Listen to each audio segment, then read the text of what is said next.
kita masak ikan paya pakai jeruk. Ini sebelum dimasak dibersihkan dulu nih guys. Nah, ini dia ikannya nih. Kalau bahasa Indonesianya ikan gabus nih, ikan gabus. Ini dia nih, setelah dibersihkan nih, udah dipotong-potong. Sekarang kita lanjut untuk memasak. Ini dulu. Masukkan garamnya dulu.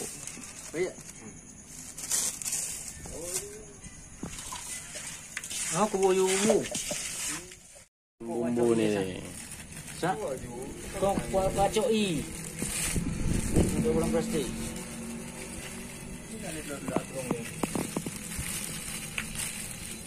Pacoi deh. Ini buhero. Kita juga jago.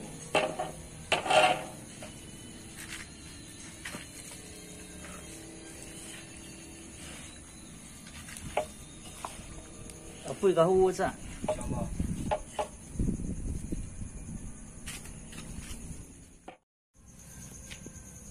Yun nebo itu enggak.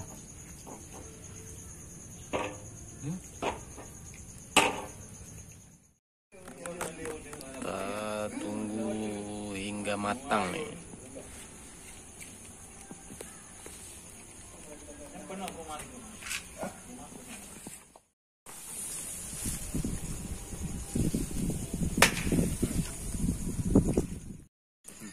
Kita masukkan batang kala.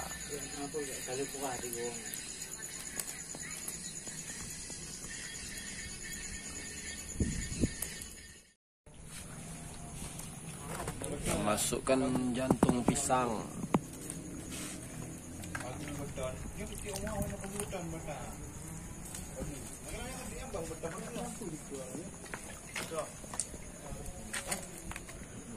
Ini lagi pakai bak.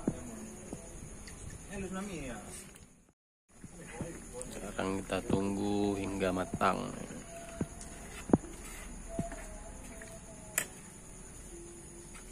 Dan siap untuk dicicipi.